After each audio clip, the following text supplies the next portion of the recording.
지난주에 때이른 추위가 찾아와서 기온이 영하권으로 떨어졌습니다. 부흥의 인도차 다녀왔던 고흥에서도 얼음이 얼었다 녹았다 했었습니다. 여러분, 얼음이 얼었다 녹으면 뭐가 되죠? 얼음이 얼었다 녹으면 뭐가 될까요? 어느 초등학교 3학년 교실에서 선생님이 아이들에게 물었습니다. 여러분, 얼음이 녹으면 뭐가 될까요? 아이들이 손을 들어서 한 아이를 지명했더니 얼음이 녹으면 물이 돼요. 정답을 말했음에도 여전히 손을 들고 있는 한 아이가 있어서 그 아이를 지명했더니 그 아이가 이렇게 대답했습니다. 선생님, 얼음이 녹으면 봄이 돼요 라고 말했습니다.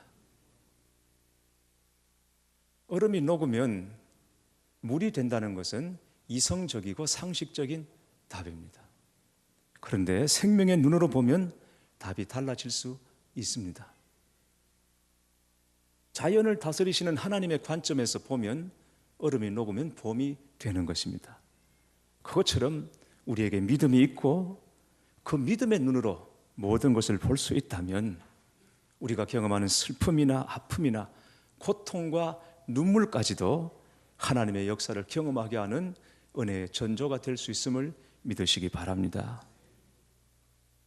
오늘 말씀은 예수님께서 병으로 죽게 된 두 여인을 살려주신 이야기입니다.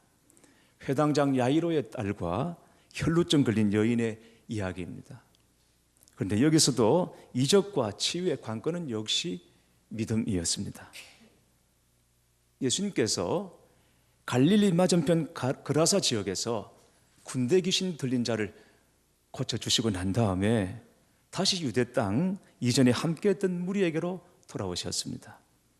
그 무리 가운데 회당장 야이로가 예수님 앞에 와 엎드렸습니다.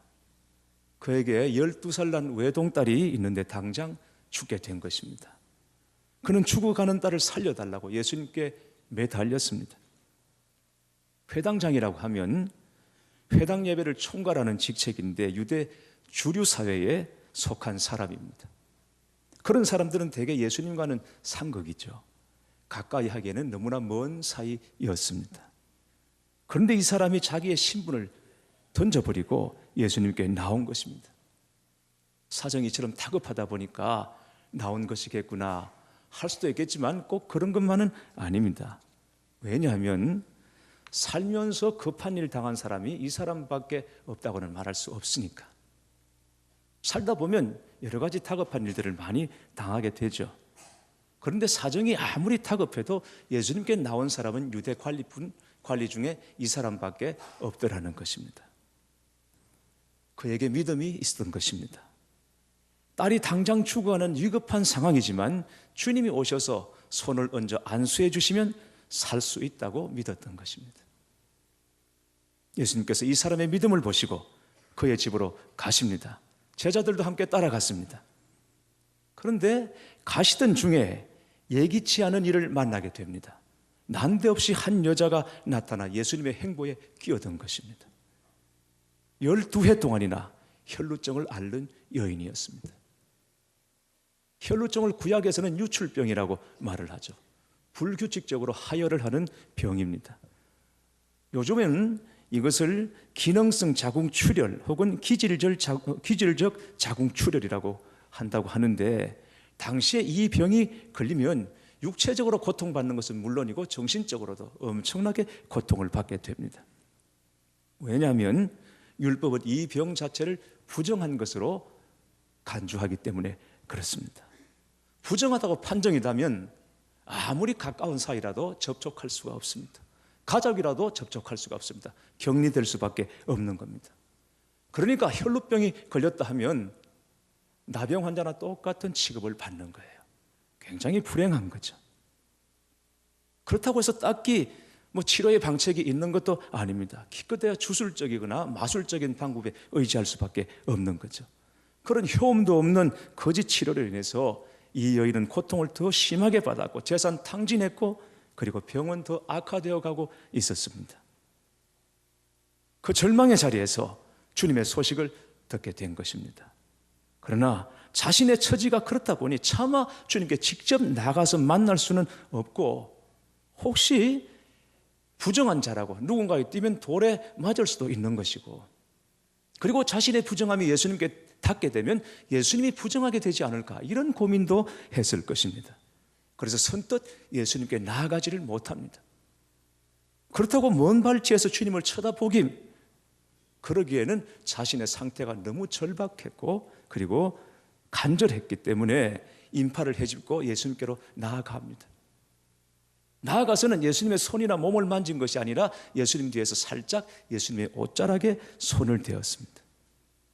그런데 놀랍게도 그 순간 이 여인의 몸에서 혈루가 거쳤더라고 말씀합니다. 아무도 눈치채지 못했습니다. 예수님 주변에 많은 사람들로 붐볐기 때문에 누가 누군지도 모릅니다. 그러나 예수님은 아셨습니다. 누가 내 옷에 손을 대었느냐? 혈루증 여인이 예수님 뒤로 와서 살짝 옷자락에 손을 대었는데 예수님이 이것을 알아차리셨습니다. 베드로는 누군가 사람들이 밀려서 접촉한 것이니까 신경 쓰지 마시고 그냥 가시자고 했지만 주님은 그게 아니라고 하셨습니다. 무리에 휩쓸린 것이 아니라 분명히 의도적으로 터치했다라고 하셨습니다. 주님은 그걸 알아차리신 것입니다. 자신의 부정함이 탄로날지도 모른다는 이 생각에 두려움에 떨고 있던 여인은 하는 수 없이 자신이 한 일이라고 고백하게 됩니다. 혈루증에서 치유받자마자 이제는 돌에 맞아 죽게 되었다고 여기게 된 것이죠. 그런데 주님께서는 뜻밖에도 이 여인의 믿음을 칭찬하십니다. 딸아, 내 믿음이 너를 구원하였으니 평안히 가라 하십니다. 생각해 보면 우리 신앙생활은 이 두 가지 경향으로 나누어지는 것이 아닌가 싶습니다. 밀쳐서 떠밀려서 신앙생활 하는 사람이 있는가 하면, 또 한편으로는 의지적으로 주님 앞에 나와 인격적으로 주님을 붙잡는 사람도 있습니다. 여러분은 어느 쪽인 것 같습니까? 다른 건 다 몰라도 우리가 이왕 주님을 믿기로 했다면 이제는 떠밀리지 마시고 의지적으로 자원함으로 나와서 믿음으로 주님을 붙잡는 여러분 되시기를 바랍니다. 그런데 오늘 말씀 보시면 의문이 하나 생깁니다. 정말 이해하기 어려운 점이 하나 있습니다. 뭔가 하면 예수님이 먼저 고쳐주시기로 한 사람은 혈루증 여인이 아니라 회당장 야이로의 딸이라는 것이죠. 이 딸의 상태가 몹시 위급했습니다. 오늘 본문에서는 딸이 죽어가미르라고 했지만 마태복음 9장 18절에서는 내 딸이 방금 죽었사오나라고 했습니다. 죽었다는 것입니다. 그러니까 실제 죽은 것처럼 당장 죽을 만큼 위중했다는 말인 거죠. 그럼에도 예수님은 혈루증 여인을 만나서 그녀와 대화하시고 그녀를 고쳐주시면서 총각을 다투는 이 상황에서 이상하게도 지체하시더라는 것입니다. 여러분은 어떻게 생각하십니까? 혈루증 여인을 고쳐주시는 게 숨이 멎어가는 야이로의 딸을 고쳐주시는 것보다 더 급하고 우선적인 일이라고 생각하십니까? 야이로는, 그의 딸은 시간을 지체할 수 없는 상황입니다. 살고 죽는 것이 시간의 싸움인 것입니다. 거기에 비해서 혈루증 여인은 당장 죽게 된 것은 아니지 않습니까? 물론 사람은 모든 일에 있어서 내일이 더 중요하고 더 시급하다고 여기는 것이 당연하죠. 어떤 사람이 암을 앓고 있어도 그것보다는 내가 감기에 걸려서 기침하는 것이 훨씬 더 심각하고 더 중요하게 여길 수 있는 것이 사람의 마음입니다. 그러나 그렇다고 하더라도 일에는 순서가 있고 일머리라는 것이 있지 않습니까? 혈루증 여인을 잠시 두고 야이로의 집에 가서 그의 딸을 고쳐주시고 난 다음에 다시 와서 이 여인을 만져주셔도 고쳐주셔도 늦지 않은 일입니다. 그런데 예수님께서는 총각을 다투는 야이로의 딸은 그대로 두시고 그리 급하다고 여겨지지 않는 혈루증 여인을 먼저 고쳐주신 것이죠. 그런 사이에 야이로의 딸은 죽어버렸습니다. 결국 혈루증 여인의 치유 사건은 딸의 치료를 위해서 총각을 다투어야 했던 야이로에게는 방해거리가 되고 말았던 것입니다. 예수님께서 왜 그렇게 하셨을까? 여러분, 주님이 실수하신 것입니까? 그런데 오늘 말씀을 보면 두 여인의 이야기가 서로 다른 사건인 것 같지만 결국은 하나로 연결되어 다루고 있다는 것을 알 수 있습니다. 여러분 자세히 보십시오. 두 사건을 하나로 연결시키는 고리가 몇 가지 있습니다. 뭐가 있을 것 같습니까? 먼저 12라는 숫자입니다. 회당장 야이로의 딸이 12살이었고 혈루증 걸린 여인이 12회를 앓고 있었습니다. 둘 다 여자입니다. 그리고 더 분명하고 확실한 것은 둘 다 죽을 병에 걸렸다는 것이죠. 야이로의 딸은 목숨이 총각에 달려 있습니다. 그러다가 실제로 죽었습니다. 그런데 사실은 혈루증 여인도 마찬가지예요. 유대인들은 피를 생명의 근원으로 여깁니다. 그래서 고기를 먹을 때도 피째는 먹지 말라고 했습니다. 그럼 여러분 순대 먹어요 말아요? 순대 선지국 먹어요 말아요?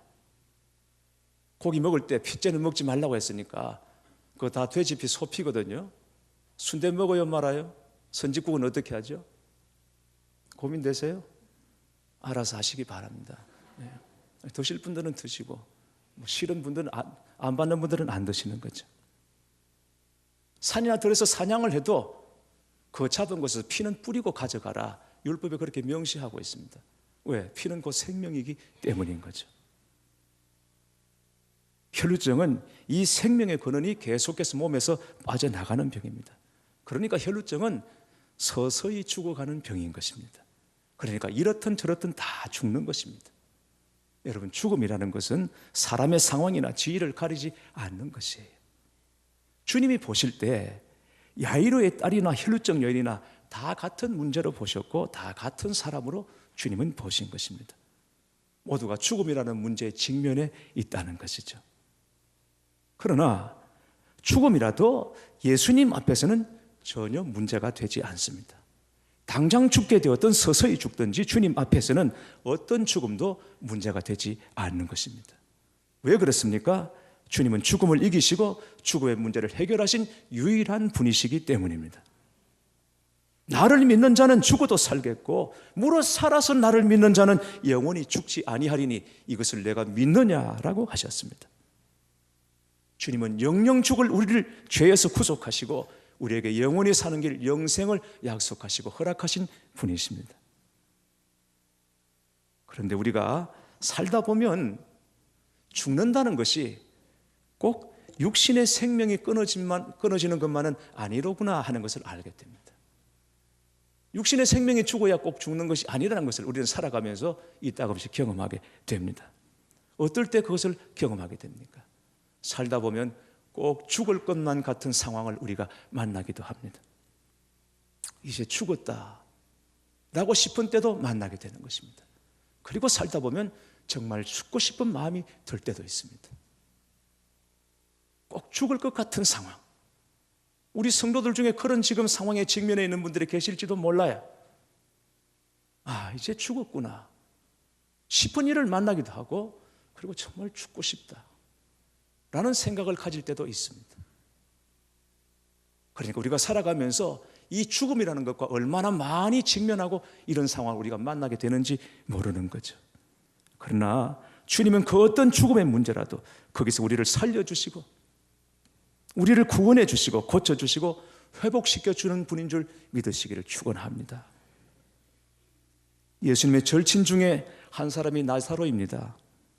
그 나사로가 병들어 죽게 되었죠. 나사로의 누이 마르다와 마리아가 예수님께 급히 좀 와달라고 요청을 했습니다. 예수님이 오시면 오라버니 나사로가 살 수 있을 줄로 믿었기 때문이에요. 그러나 예수님은 나사로가 위중하다는 소식을 듣고도 일부러 머뭇거리고 지체하십니다. 가시지를 않았어요.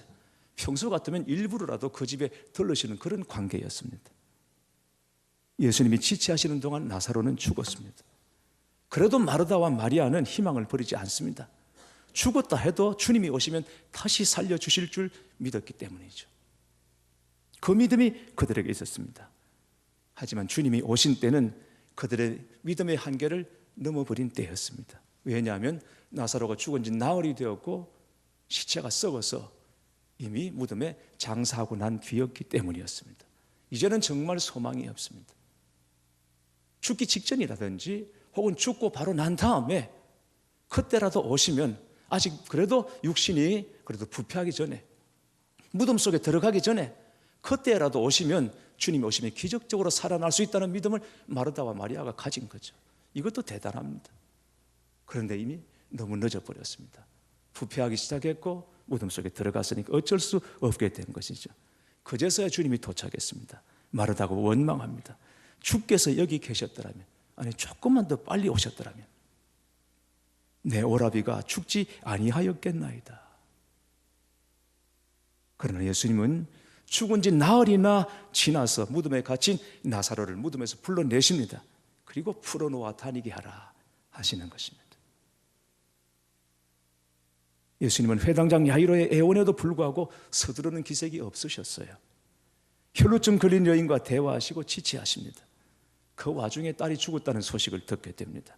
얼마나 원망스러운 상황입니까?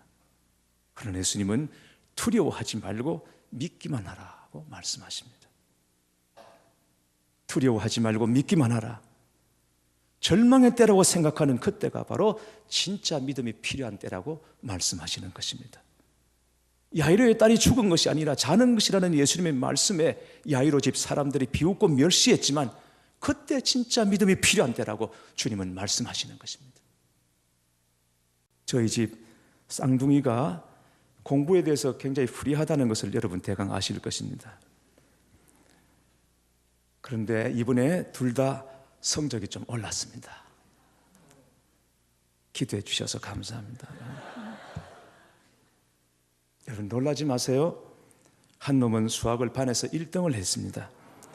할렐루야, 주님 살아계십니다. 그런데 걱정이 됐어요. 왜냐하면 갑자기 성적이 오르면 선생님이나 친구들이 의심하지 않겠나 이런 생각이 드는 거죠. 그래서 물었어요. 내 옆에 앉아있는 아이는 어떤 아이냐. 시험 칠 때 옆에 앉은 아이. 공부를 하다가 중간에 손을 놓아버린 애예요. 그러니까 걔는, 그러면 앞에 있는 친구는 그럭저럭 하는 애예요. 그럼 네 뒤에 있는 친구는 아예 공부를 안 하는 애예요. 그럼 네 실력이 맞구나 그랬습니다. 여러분, 아이들에 대해서 안 좋은 소리 들리고 상황이 나아지지 않을 때 엄마 아빠는 너를 믿는다 하는 것도 굉장히 결단이 필요하다는 것을 알았습니다. 시험이 무엇입니까? 시험은 믿음이 테스트 받는 순간인 것입니다. 시험을 이겼다는 말은 그 순간에도 하나님을 믿었다는 것입니다. 그러나 시험에 들었다는 것은 결국 하나님을 의심하게 되었다는 것이죠. 열왕기하 6장 말씀을 보시면 아람 군대가 이스라엘을 침공해서 구름대같이 에워쌌을 때 그 모습을 보고 엘리사의 사환이 혼비백산에서 뜨는 장면이 나오죠. 그러자 엘리사 선지자가 하나님께 기도합니다. 종의 눈을 열어달라고, 육신으로 보이지 않는 것을 보게 해달라고 기도합니다. 하나님께 기도했을 때 하나님께서 사환의 눈을 열어주세요. 그때 그의 눈에 불말, 불병거가 꽉 에워싸고 있는 것을 보게 되는 것입니다. 그 순간 사환의 마음에서 두려움이 완전히 사라졌습니다. 보는 순간 믿음이 생겼기 때문인 것입니다. 이렇게 보아야 믿는 사람도 있습니다. 그러나 여러분 엘리사를 생각해 보십시오. 엘리사도 불말, 불병거를 보고 믿었습니까? 아닙니다. 엘리사는 굳이 그럴 필요가 없었습니다. 왜냐하면 엘리사는 어떤 상황에서도 하나님께서 자신과 함께 하신다. 그리고 하나님이 예비하신 불말, 불병거가 아람 군대보다 훨씬 더 많다는 것을 믿었기 때문인 것입니다. 믿어지면 보는 것과 꼭 같은 것입니다. 그래서 하나님을 경험하는 삶이라는 제자훈련 교재에 보면 믿음의 반대가 무엇인가를 묻습니다. 여러분, 믿음의 반대가 무엇일까요? 믿음의 반대. 헨리 블랙갑이 존 블로드 킹은 하나님을 경험하는 삶에서 믿음의 반대는 불신이라고 말하지 않았습니다. 믿음의 반대는 보이는 것이라고 했습니다. 눈에 보이는 것이 믿음의 반대인 것이죠. 눈에 보이는 대로 믿는 것은 정확한 믿음이 아니라는 것입니다. 눈에는 보이지 않지만, 그러나 바라는 것과 정반대의 상황이 될지라도 하나님 살아계신 것 믿고 그의 말씀을 믿는 것이 진짜 믿음이라는 것입니다. 이 믿음이 우리 모두에게 넘치시기를 축원합니다. 영화 신들러 리스트 무대가 되고 있는 폴란드의 아우슈비츠 수용소, 견학한 사람들은 한결같이 분노와 경악을 넘어서 허탈함을 느낀다고 합니다. 나치의 만행이 얼마나 잔혹했던가 하는 것을 보여주기 때문에 말문이 막힌다고 해요. 그곳에 있는 가스실을 한번 둘러보면 온몸에 소름이 끼치는 전율을 느끼게 됩니다. 견학을 온 이스라엘 대학생들의 통곡 소리에 그곳은 울음바다가 된다고 합니다. 이스라엘 대학생들은 이 수용소를 견학했다는 정서를 반드시 첨부해야 대학 졸업장을 받을 수 있습니다. 1000명을 한꺼번에 죽일 수 있을 만큼 만든 그 살인 공장이 있습니다. 여기서 지클론 B라는 독극물을 가지고 5kg 가지고 1000명을 죽일 수 있는 그런 살인 공장을 만들었습니다. 지클론 B라는 독극물 5kg만 있으면 1000명을 한꺼번에 죽일 수 있는 것이죠. 그런데 여러분, 그 지클론 B를 2년 동안 10만 톤을 만들었습니다. 그러면 도대체 얼마나 많은 사람들이 그 가스실에서 죽어갔겠습니까? 5kg 가지고 1000명 죽일 수 있는데 10톤을 만들었어요. 써버렸어요. 얼마나 많은 사람들이 처참하게 허무하게 거기서 목숨을 잃어갔습니까? 많은 생명이 죽어간 그 현장에서 유대인들과 전 세계 방문객들은 눈물을 뿌리면서 외치는 질문은 이것입니다. 하나님 그때 어디 계셨습니까? 이 무고한 생명들이 죽어갈 때 하나님 그때 어디 계셨습니까? 그런데 연합군이 수용소를 탈환한 후에 한쪽 벽에서 어느 그리스도인이 죽어가면서 쓴 찬송가 가사를 발견했습니다. 그 크신 하나님의 사랑 말로 다 형용 못하네. 그 크신 하나님의 사랑 말로 다 형용 못하네. 그는 벽에다가 그 글을 쓰고 죽어갔는지도 모릅니다. 지옥 같은 수용소에서 하나님의 사랑이라는 것이 말이 되는 것입니까? 그러나 또 다른 곳에서는 하나님은 여기 계십니다. God is here. 하나님은 여기 계시다고 말했습니다. 선명하게 그 글자가 쓰여 있었습니다. 하나님은 그들이 고통받을 때 다른 곳에 계시지 않았습니다. 자녀들이 당하는 고통을 함께 느끼고 그들의 기도를 듣고 계신 것입니다. 그래서 고통 중에 하나님을 만난 사람들은 그 고통을 뛰어넘어서 하나님에 대한 믿음을 담대히 고백할 수 있게 되는 것입니다.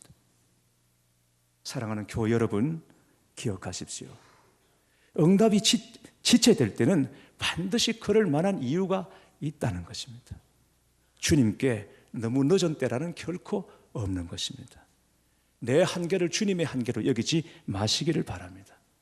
조급하고 실망하지 마시기 바랍니다. 내가 만든 공식관에 주님을 가두지 마시기를 바랍니다. 내가 원하는 때와 주님의 때가 다를지라도 주의 미쁘심과 신실하심 믿고 인내할 수 있어야 진짜 믿음인 것입니다. 두려워 말고 믿기만 하라. 주님은 우리의 모든 상황을 변하여 선으로 인도하시는 분이신 줄 믿습니다. 믿고 승리하시는 온 성도님들 되시기를 주님의 이름으로 축원합니다.